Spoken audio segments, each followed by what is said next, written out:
Assalamualaikum warahmatullahi wabarakatuh. Shalom, salam sejahtera untuk kita semua. Om Swastiastu, Namo Buddhaya, salam kebajikan, Rahayu, Rahayu, Rahayu. Halo semuanya, aku Dewi Novita Panggabean dari Prodi Pendidikan Tata Kecantikan, Fakultas Teknik Universitas Negeri Semarang. Di sini kami dari kelompok 6 Mendanau akan menyampaikan beberapa opini kami tentang kekerasan seksual. Baik, yang pertama, digeluti selama bertahun-tahun, kekerasan seksual masih menjadi pergumulan bangsa Indonesia hingga kini. Kasus kekerasan seksual bukanlah merupakan soal yang sederhana, terutama bagi masyarakat Indonesia yang berkembang saat ini. Survei menunjukkan adanya peningkatan terjadinya kekerasan seksual dari tahun ke tahun, membuat kita harus tetap waspada dan menghentikan berkembangnya kasus kekerasan seksual tersebut. Kekerasan seksual dapat terjadi pada siapa saja dan di mana saja, tidak memandang usia, gender, ataupun status sosial. Tidak hanya pada wanita, kekerasan seksual bisa terjadi pada pria. Budaya maskulinitas beracun atau toxic masculinity yang dilahirkan oleh masyarakat patriarki diyakini menjadi tabunya kenyataan bahwa laki-laki dapat menjadi korban kekerasan seksual. Budaya patriarki membangun konstruksi bahwa laki-laki merupakan sosok yang kuat, dominan, serta memiliki posisi tawar atau bargaining position, dan kuasa atau power yang lebih atas perempuan, sehingga mustahil bagi laki-laki mengalami kekerasan seksual. Terkait hal ini, sudah semestinya agenda dan upaya pencegahan atau penghapusan kekerasan seksual tidak menjadi kepentingan perempuan saja, melainkan juga lintas gender dan orientasi seksual. Baik, Kak Dewi, terima kasih. Sebelumnya, perkenalkan nama saya Nabila Nuriski, bisa dipanggil Nabila. Saya dari Fakultas Ilmu Pendidikan, jurusan Teknologi Pendidikan. Di sini saya akan menjelaskan tentang definisi atau pengertian kekerasan seksual. Saya ambil dari beberapa referensi atau artikel menurut Kementerian Pendidikan, menurut WHO, dan Komnas Perempuan. Definisi kekerasan seksual menurut Kementerian Pendidikan adalah setiap perbuatan merendahkan, menghina, melecehkan, menyerang tubuh atau fungsi reproduksi seseorang karena ketimpangan relasi kuasa atau gender yang berakibat penderitaan psikis atau fisik yang mengganggu kesehatan reproduksi seseorang. Dan kekerasan seksual menurut WHO dan Komnas Perempuan adalah tindakan yang termasuk serangan seksual dengan perbuatan yang memaksa seperti pemerkosaan, serangan seksual dengan benda, sentuhan, dan sebagainya. Sehingga seseorang merasa dirinya itu tidak nyaman, tersinggung, bahkan seperti harga diri atau martabat seseorang direndahkan. Begitu. Terima kasih. Oke, sebelumnya, perkenalkan nama saya Herjunanda Kurniawan. Saya dari Prodi Pendidikan Matematika Fakultas FMIPA. Di sini saya akan menjelaskan terkait tentang latar belakang terjadinya kekerasan seksual. Banyak masyarakat yang menyalahkan korban terkait kekerasan seksual, mulai dari penampilan korban seperti cara berpakaian dan kebiasaan korban keluar malam. Sebenarnya semua itu terjadi karena kesalahan pelaku itu sendiri. Jadi, terjadinya kekerasan seksual dipengaruhi oleh dua faktor, yaitu faktor internal dan faktor eksternal. Untuk faktor internal, berarti faktor yang berasal dari diri seorang itu sendiri, seperti moral atau perilaku, biologis, dan kejiwaan. Yang pertama, untuk faktor moral. Seorang yang memiliki moral yang buruk, maka dia akan sulit untuk mengendalikan nafsu dan pelakunya. Bahkan dapat menurunkan rasa nurani terhadap orang lain. Sehingga dapat memunculkan tindak kejahatan, seperti kekerasan seksual. Yang kedua, faktor biologis. Manusia memiliki berbagai kebutuhan, termasuk kebutuhan seksual. Tapi jika seorang mempunyai moral yang baik, maka dapat terjadi tindakan kekerasan seksual. Yang ketiga, faktor kejiwaan. Seseorang yang mengalami kondisi tertekan atau stres akan satu hal, maka kejiwaannya akan tidak stabil, sehingga dapat memunculkan tindak kejahatan. Berikutnya, faktor eksternal. Berarti faktor yang berasal dari luar diri pelaku, seperti lingkungan, ekonomi, dan media massa. Yang pertama, faktor lingkungan. Lingkungan sosial atau lingkungan keluarga yang buruk atau yang kurang baik dan kurangnya perhatian orang tua terhadap anak, maka dapat mengaruhi seseorang atau dapat menjadikan seseorang untuk melakukan tindak kejahatan, misalnya seperti kekerasan seksual. Yang kedua, faktor ekonomi. Seseorang yang memiliki ekonomi rendah, maka dia akan kebanyakan dia memiliki tingkat pendidikan yang rendah, maka dia akan sulit untuk mendapatkan pekerjaan yang layak. Sehingga untuk memenuhi kebutuhan hidup dia rela untuk melakukan tindak kejahatan termasuk kekerasan seksual itu sendiri. Yang ketiga, faktor media massa.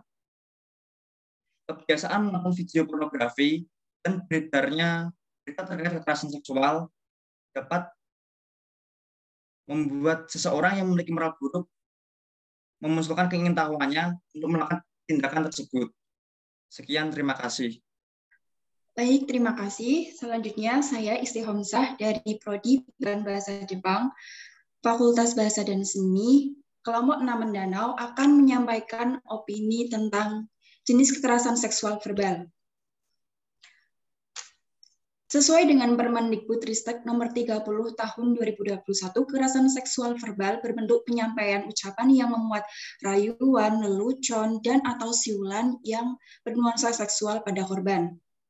Kekerasan seksual tersebut dapat terjadi dimanapun dan siapapun dapat menjadi korbannya. Sebagai contoh, pelaku melakukan siulan untuk menggoda perempuan yang sedang lewat di depannya. Pelaku menganggap hal itu bukanlah suatu masalah, padahal tindakannya termasuk kekerasan seksual verbal. Contoh lainnya yaitu pelaku membuat lelucon bernuansa seksual, mengomentari kondisi fisik seksual seseorang, dan merayu disertai dengan bermain mata, bahkan parahnya lagi, pelaku mengeluarkan suara-suara yang bernuansa seksual. Tentu saja, korban akan merasa risih, malu, tidak aman, direndahkan, dilecehkan, serta dapat mengganggu kondisi mental korban. Mirisnya, hal-hal demikian seperti lumrah dan sudah dianggap biasa di Indonesia. Bukankah fenomena ini menandakan bahwa kurangnya edukasi dan pemahaman tentang kekerasan seksual pada masyarakat? Nah, demikianlah opini dari saya. Terima kasih. Oke, sebelumnya Assalamualaikum warahmatullahi wabarakatuh. Perkenalkan, nama saya Dwi Herdita dari Prodi Ilmu Kesehatan Masyarakat, Fakultas Ilmu Keolahragaan. Saya akan menyampaikan opini tentang kekerasan seksual jenis non-fisik. Yaitu, kekerasan seksual tidak hanya terjadi secara fisik saja, melainkan jenis kekerasan seksual pun ada yang secara non-fisik atau kasat mata, yang artinya tidak bisa langsung diketahui perilakunya apabila kita tidak jeli memperhatikannya, karena tidak terjadi sentuhan antara pelaku dengan korbannya. Kekerasan non-fisik ini tidak menyerang secara langsung, tetapi melukai harga diri serta memberikan rasa malu yang sangat luar biasa. Jenis kekerasan seksual ini pun biasanya tidak disadarkan oleh korbannya, karena beberapa tindakan kekerasan seksual non-fisik dimulai dari candaan atau omongan semata, sehingga mengundang niatan buruk oleh pelaku.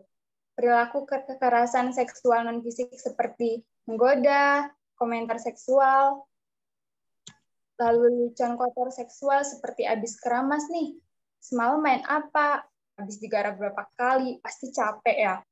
Tidak hanya itu, tapi ada beberapa contoh dari kekerasan seksual non-fisik lainnya, seperti menghina, terus mengirim lelucon gambar seksual di media sosial, dan masih banyak lainnya.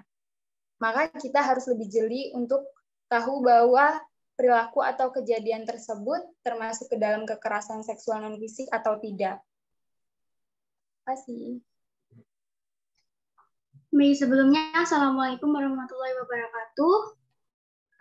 Perkenalkan, nama saya Swati Nurutami dari Prodi Kimia dan juga dari kelompok Mendanau. Nah, di sini saya akan menjelaskan tentang jenis kekerasan seksual secara fisik. Contoh dari kekerasan seksual secara fisik adalah pemerkosaan. Pemerkosaan adalah serangan dalam bentuk pemaksaan hubungan seksual, yang mana serangan tersebut dengan kekerasan, pemaksaan, tekanan, atau penyalahgunaan kekuasaan. Yang kedua, ada pelecehan seksual. Pelecehan seksual yaitu tindakan seksual lewat sentuhan fisik maupun non-fisik dengan sasaran organ seksual. Kemudian ada eksploitasi seksual, yaitu tindakan penyalahgunaan kekuasaan yang timpang dengan tujuan memperoleh keuntungan.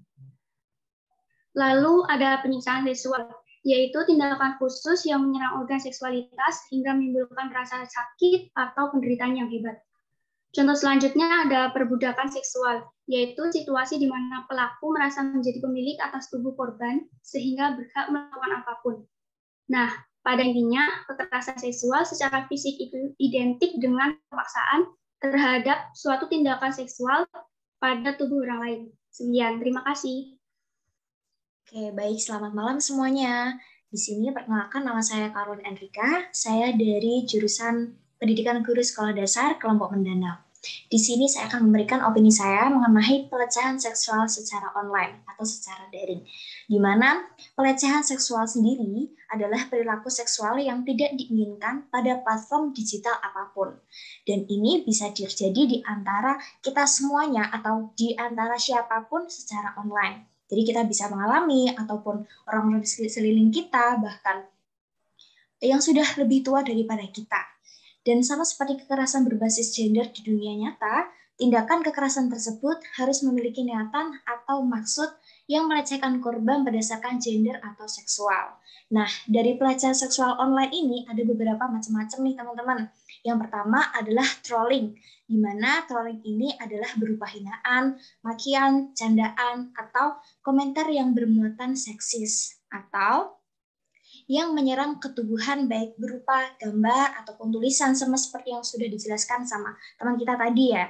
Seperti contohnya adalah penghinaan nama atau pemberian julukan terhadap orang lain. Jadi ketika ada sebenarnya walaupun memberikan julukan atau nama kepada orang lain hanya bercandaan, tapi jika ada orang yang tersinggung atau melukai perasaan orang lain, itu akan menjadi salah satu pelecehan kekerasan seksual, seperti itu. Dan yang kedua adalah penyebaran foto atau video tanpa izin.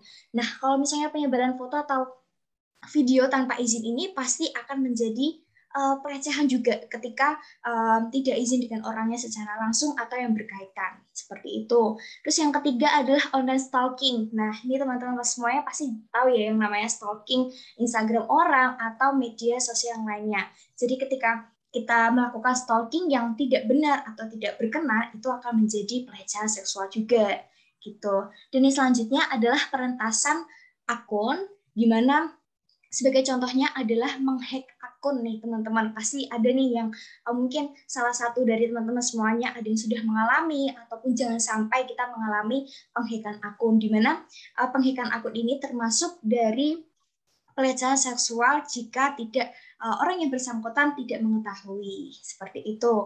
Dan yang selanjutnya adalah memanipulasi foto atau video nih teman-teman semuanya. Sebagai contohnya nih tiba-tiba kita memposting foto kita atau mengupload foto kita sebenarnya itu bukan kita, atau kita menggunakan foto orang lain untuk misalnya untuk menipu orang atau untuk istilahnya menggoda orang. Nah, itu salah satu dari contoh pelecehan seksual secara online juga. Seperti itu. Mungkin dari opini saya seperti itu. Selamat malam dan terima kasih. Ya, sebelumnya perkenalkan nama saya Tamam Arya dari Fakultas Ekonomi Prodi Manajemen Kelompok Mendanau. Di sini saya akan membawakan beberapa data tentang kekerasan seksual pada lingkup kampus ya. Ya, sebagaimana dimuat dalam survei Kementerian Pendidikan, Kebudayaan, Riset dan Teknologi atau Kemendikbudristek pada tahun 2020 ditemukan sekitar 77% dosen mengakui bahwa kekerasan seksual pernah terjadi di kampusnya. Dari kasus-kasus tersebut, sekitar 90% korbannya adalah perempuan dan 10% merupakan laki-laki. Sebesar 63% kasus kekerasan seksual di kampus tidak pernah dilaporkan. Hal ini untuk menjaga nama baik institusi pendidikan tersebut. Kemudian datang dari Safi Amira, Women Crisis Center. Dia mengutip di laman resminya bahwa temuan terhadap 34 kasus kekerasan seksual pada tahun 2021, sebanyak 19 diantaranya terjadi di lingkungan kampus. Bahkan, Safi Amira mencatat 6 pelaku kejahatan tersebut berasal dari kampus sendiri. Data ini cuma ada dari 2 tahun terakhir. Untuk spesifik 10 tahun terakhir, data di kampus sejauh ini belum saya temukan. Ya, sekian dari saya, terima kasih. Oke, terima kasih. Selanjutnya saya Larasati Lomena Ayuni dari Fakultas Bahasa dan Seni. Di sini sudah jelas ya data mengenai kasus kekerasan seksual yang terjadi di kampus. Dan sudah diterangkan secara rinci juga oleh teman kita. Ternyata banyak korban yang berani melaporkan peristiwa kekerasan seksual, karena jika tidak ada yang berani bersuara, data kasus kekerasan seksual tidak akan pernah ada. Melapor ke pihak yang berwajib atau speak up atas apa yang terjadi dalam dirinya adalah suatu hal yang berani, meskipun tidak harus dalam waktu saat itu juga, atau mungkin korban butuh jeda untuk berani speak up. Yang terpenting mereka bisa melakukan itu sudah merupakan langkah awal yang sangat baik. Tidak banyak juga orang yang bisa melakukan hal itu. Korban-korban yang berani speak up atau melapor adalah orang-orang yang merasa bahwa dirinya juga butuh keadilan, butuh kebenaran, dan butuh perlindungan. Karena kalau mereka tidak melapor, akan lebih banyak lagi korban-korban yang ada dan si pelaku tidak akan pernah kapok. Dan tujuan lain dari korban kekerasan seksual yang melapor adalah mereka tahu dan sadar bahwa mereka sangat dirugikan dari peristiwa tersebut dan merasa tidak adil. Jadi, jangan enggan untuk melapor atau speak up, karena semakin kita berani, si pelaku akan semakin takut juga. Terima kasih. Baik, terima kasih Kak Laras. Selanjutnya itu kenapa korban tidak melapor? 1. Karena trauma yang mendalam, biasanya korban pemerkosaan atau pelecehan itu menderita trauma hebat secara psikologis akibat peristiwa itu, yang menyebabkan korban tidak mampu dan bercerita atau bersedia melaporkan kasus. Yang kedua yaitu merasa takut pada pelaku. Biasanya korban pelecehan seksual itu tidak ingin mengakui apalagi melapor bahwa dirinya merupakan korban. Mereka tidak mau melapor sebab takut akan risiko, ancaman, dan pembalasan pelaku. Ketiga yaitu dianggap sebagai aib keluarga. Korban kekerasan seksual atau pelecehan jarang menceritakan kejadian yang dialaminya. Khawatirnya dianggap aib atau tidak suci atau tidak bermoral, bahkan jarang masyarakat malah cenderung menyalahkan korban atau mengucilkan korban. Yang keempat yaitu posisi korban yang diputarbalikkan. Mengancam balik korban atau membuat korban berpikir seolah-olah mereka tidak memiliki belas kasihan pada pelaku, tanpa mengingat bahwa pelaku sesungguhnya telah melakukan hal keji yang berulang-ulang. Enggan melewati proses hukum yang berbelit-belit.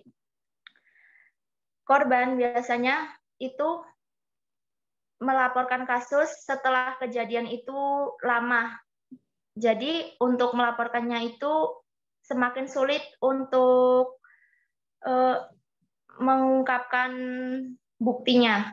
Budaya mempersalahkan korban sering terjadi pada perempuan atau korban malah dituduh memberi peluang terjadinya kekerasan seksual melalui cara berpakaian, berrelasi sosial, bahasa tubuh, dan lain-lain. Yang ketujuh yaitu kurang berpihak hukum pada korban. Sikap aparat penegak hukum saat menghadapi korban malah tidak menunjukkan rasa empati. Mereka menganggap kasus yang dilaporkan sebagai kasus sepele yang bisa diselesaikan secara kekeluargaan dan cenderung menghakimi korban melalui pernyataan. Ya, terima kasih. Baik, sebelumnya perkenalkan, nama saya Madi Pratama. Saya dari Fakultas Bahasa dan Seni Program Studi Sastra Perancis. Kali ini saya akan beropini mengenai jenis kekerasan seksual yang berada di kampus. Terdapat beberapa jenis atau bentuk kekerasan seksual di berbagai kalangan. Salah satunya yaitu di lingkungan kampus. Berdasarkan UU Nomor 30 Tahun 2021 Ayat 2 terdapat daftar bentuk kekerasan seksual yang terjadi di sebuah universitas. Yang pertama yaitu membuka pakaian korban secara paksa tanpa adanya persetujuan dari korban. Yang kedua yaitu menyampaikan ucapan yang memuat rayuan yang bernuansa seksual pada korban. Yang ketiga yaitu merekam, mengambil foto atau audio visual korban bernuansa seksual kepada korban tanpa adanya persetujuan dari korban. Yang keempat yaitu mengunggah foto tubuh atau informasi pribadi yang bernuansa seksual tanpa persetujuan dari korban. Yang kelima yaitu menyebarkan informasi terkait tubuh atau pribadi korban yang bernuansa seksual tanpa adanya persetujuan. Yang keenam yaitu membujuk, mengancam korban untuk melakukan kegiatan seksual yang tidak disetujui oleh korban. Yang ketujuh yaitu mengucapkan perkataan yang tidak yang melecehkan tampilan fisik. Terima kasih. Oke, terima kasih Kak Meli. Selamat malam semuanya. Sebelumnya perkenalkan saya Evi Cayanila Kurniawijaya dari Fakultas BIPA, jurusan IPA Terpadu. Di sini saya akan memberikan opini saya mengenai dampak fisik dari kekerasan seksual pada mahasiswa. Biasanya akan muncul macam-macam penyakit menular seksual atau PMS, seperti sifilis, gonore, papiloma, human immunodeficiency virus atau HIV, herpes kelamin, dan masih banyak lagi. Jika korban mengalami pelecehan yang berlangsung lama, umumnya akan hilang fungsi pada salah satu bagian tubuh korban. Menurut aku, korban jika dilecehkan, biasanya mereka akan merasa lesu, murung, tidak bersemangat, lama-kelamaan akan berpengaruh pada pola makan. Pola makan akan tidak teratur, yang akan mengakibatkan tubuh korban kekurusan atau kegendutan. Pertumbuhan pada masa remaja ke masa dewasa akan terganggu. Korban juga berpotensi mengalami luka internal dan pendarahan. Pada kasus yang lebih parah, sampai ada yang mengalami kerusakan organ internal. Demikian opini dari saya mengenai dampak fisik dari kekerasan seksual pada mahasiswa. Terima kasih. Baik, terima kasih. Pertama, perkenalkan, saya Novi Putri Rahayu dari Prodi Teknik Informatika Fakultas MIPA Kelompok Mendanau. Saya akan menjelaskan gangguan psikologis yang akan dialami oleh korban pelecehan seksual pada perempuan atau mahasiswa menurut opini saya. Setelah saya rangkum, secara singkat, dampak-dampaknya adalah sebagai berikut. Ada depresi, gangguan kecemasan atau anxiety, trauma, gangguan stres pasca trauma ataupun PTSD. Dampak-dampak tersebut akan menyerang mental atau psikis para korban. Dan lebih parahnya lagi, para korban mengalami ketakutan sehingga muncul rasa atau keinginan untuk mereka melakukan suatu tindakan yang kejam atau bisa jadi bunuh diri. Hal ini juga menjadi masalah yang serius yang akan dialami oleh para korban pelecehan atau korban kekerasan seksual. Sehingga banyak pusat pengobatan yang memusatkan untuk menghilangkan rasa ketakutan berlebih dan untuk meminimalisir rasa ataupun keinginan untuk bunuh diri dari para korban pelecehan seksual. Sekian opini dari saya, terima kasih. Sebelumnya terima kasih. Perkenalkan, nama saya Muhammad Ali Rashid dari Prodi Teknik Elektro, Fakultas Teknik Kelompok Mendanau. Kenapa sih kita harus mencegah kekerasan seksual?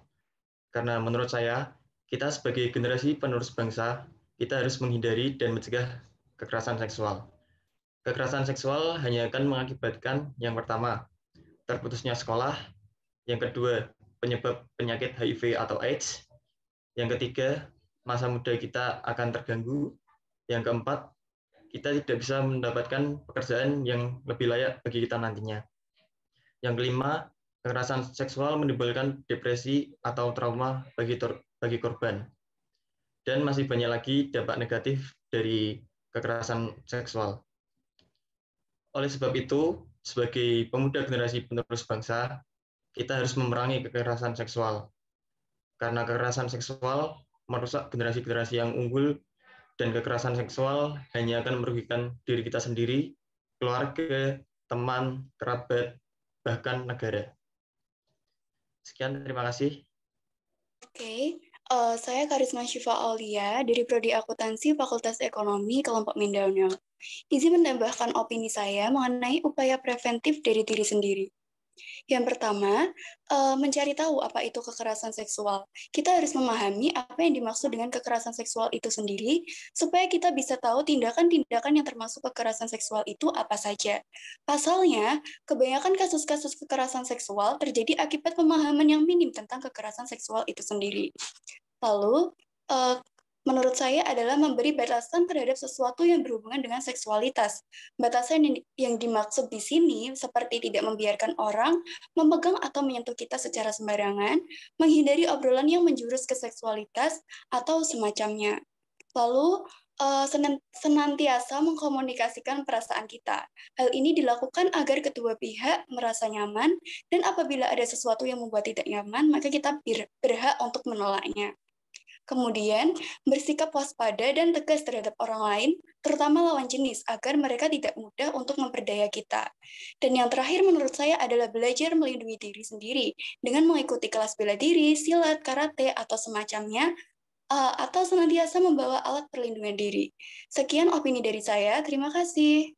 Ya, sebelumnya terima kasih. Perkenalkan, saya Marlin Lusmitarini dari kelompok Mendanau, Prodi Pendidikan Matematika, jurusan Matematika, Fakultas MIPA, Universitas Negeri Semarang.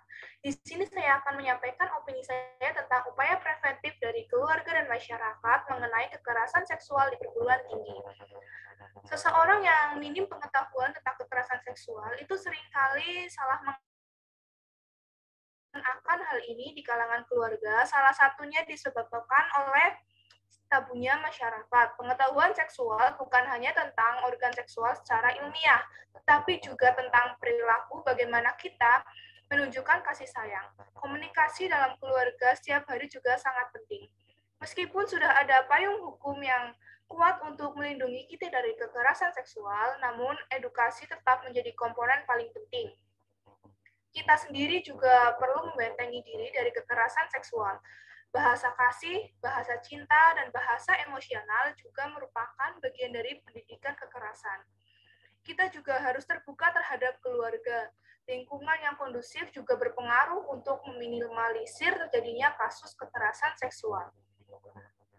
Akar persoalan harus dibangun dari lingkungan keluarga. Pengetahuan akan kekerasan seksual mulai diajarkan dari lingkungan keluarga.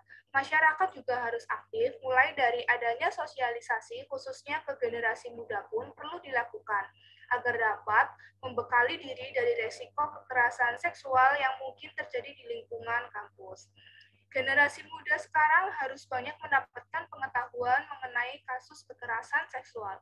Jangan beranggapan jika korban kekerasan seksual itu akan baik-baik saja. Tetapi korban kekerasan seksual justru akan mendapatkan trauma yang sangat luar biasa. Keluarga dan masyarakat itu harus berjalan dengan baik. Karena di era modern sekarang sering terjadi kekerasan seksual dimanapun dan kapanpun. Namun, maraknya kasus kekerasan seksual sering terjadi di kampus yang dialami oleh mahasiswa. Sedihnya lagi, kebanyakan korban dari kekerasan seksual adalah perempuan. Harus ada komunikasi lebih lagi dari antara keluarga, masyarakat, perguruan tinggi, dan mahasiswa mengenai kekerasan seksual, serta bergerak bersama menciptakan kampus yang bebas akan kekerasan seksual. Sekian opini dari saya, terima kasih. Baik, terima kasih. Sebelumnya perkenalkan, nama saya Dea Sofia dari Prodi Ilmu Sejarah, Fakultas Ilmu Sosial. Di sini saya akan menjelaskan opini tentang bagaimana sih penanganan kekerasan seksual di perguruan tinggi. Nah, dikarenakan meningkatnya kasus kekerasan seksual di perguruan tinggi, mengharuskan seluruh pihak di perguruan tinggi untuk mengambil langkah sebagai respon terhadap masalah ini. Nah, langkah apa saja yang bisa diambil? Yang pertama adalah membangun ruang aman di kampus bagi seluruh sivitas akademika. Tentu, kekerasan seksual adalah masalah sensitif yang harus diatasi dengan hati-hati. Karena itu membutuhkan ruang khusus untuk mengatasinya, dan tentu saja itu diampu oleh tenaga profesional. Nah, entah itu bisa melakukan peer counseling maupun edukasi mengenai kekerasan seksual. Yang kedua adalah perlunya pemerataan persepsi antara dosen, mahasiswa, atau pengelola fakultas atau bisa juga universitas, dan diharapkan juga para petinggi dari jajaran struktur pengambil keputusan itu harus memiliki perspektif pro korban dan juga perspektif gender yang baik. Nah, yang terakhir adalah dalam menyelesaikan kasus kekerasan seksual di perguruan tinggi itu memerlukan kerjasama dan juga integritas dari seluruh pihak di kampus, baik itu dosen, mahasiswa, staf, kurikulum, dan yang terpenting adalah harus memiliki kesadaran akan pencegahan dan penanganan kekerasan seksual yang baik. Nah, sekian dari saya, terima kasih. Oke, sebelumnya terima kasih. Perkenalkan, nama saya Rita Nur Alia Wulandari dari Prodi PGSD Fakultas Ilmu Pendidikan. Opini saya tentang kekerasan seksual yaitu dalam upaya penanganan kekerasan seksual di perguruan tinggi, pemerintah mengeluarkan peraturan Menteri Pendidikan, Kebudayaan, Riset, dan Teknologi atau Permendikbudristek nomor 30 tahun 2021 tentang pencegahan dan penanganan kekerasan seksual di lingkungan perguruan tinggi yang telah ditetapkan tanggal 31 Agustus 2021 lalu.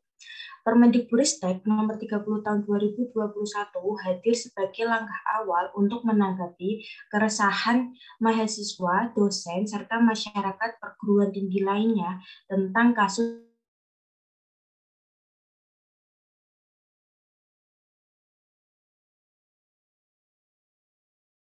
satu pedoman bagi perguruan tinggi untuk menyusun kebijakan dan mengambil tindakan pencegahan dan penanganan kekerasan seksual yang terkait dengan pelaksanaan tridharma di dalam atau di luar kampus, yang pada akhirnya dapat menciptakan kehidupan kampus yang semakin positif tanpa kekerasan. Peraturan ini juga telah memasukkan bentuk kekerasan seksual yang terjadi di dunia teknologi, informasi, dan komunikasi. Sekian, dan terima kasih untuk opini saya. Oke, terima kasih. Sebelumnya selamat malam. Perkenalkan, nama saya Maulana Arditara dari Fakultas Ilmu Sosial, jurusan Ilmu Politik. Saya mengajak teman-teman sekalian untuk mencegah kekerasan seksual. Bukan hanya perempuan yang bisa menjadi korban loh, bahkan lelaki pun bisa. Kekerasan seksual tidak memandang apa gender kita dan usia kita. Sudah sepatutnya kita menjaga hawa nafsu kita dan pikiran kita untuk hal yang positif. Kita juga harus menghargai hak setiap manusia yang diberikan Tuhan untuk kita. Karena kekerasan dalam bentuk apapun itu sudah melanggar hak seorang manusia. Sekian opini dari saya. Terima kasih. Halo semua, kenalin aku Cindy Nur Febriani dari Fakultas Teknik, Prodi Teknik Arsitektur. Pesan aku untuk kalian adalah perempuan itu punya hak untuk dicintai dan dihargai. Jadi jangan beri celah sedikit pun bagi laki-laki untuk merendahkan kita dimanapun dan kapanpun. Bagi kalian yang pernah mengalami kekerasan seksual, tetap semangat. Jangan merasa bahwa kalian adalah makhluk yang rendah karena kita perempuan punya value kita masing-masing. Kalian itu berharga. Dan jangan beri kesempatan untuk kedua kalinya bagi mereka pelaku kekerasan seksual untuk melakukan hal semacam itu lagi. Kalian harus berani menolak, kalian harus berani untuk speak up, kalian harus berani untuk bercerita kepada orang terdekat agar kalian itu tidak merasa terbebani. Dan jangan biarkan pelaku kekerasan seksual hidup tenang di luar sana. Sekian yang bisa kami sampaikan dari kelompok Mendanau. Semoga apa yang kami sampaikan bisa bermanfaat bagi kalian yang mendengarkan. Sekian, terima kasih. Wassalamualaikum warahmatullahi wabarakatuh. Selamat malam semua.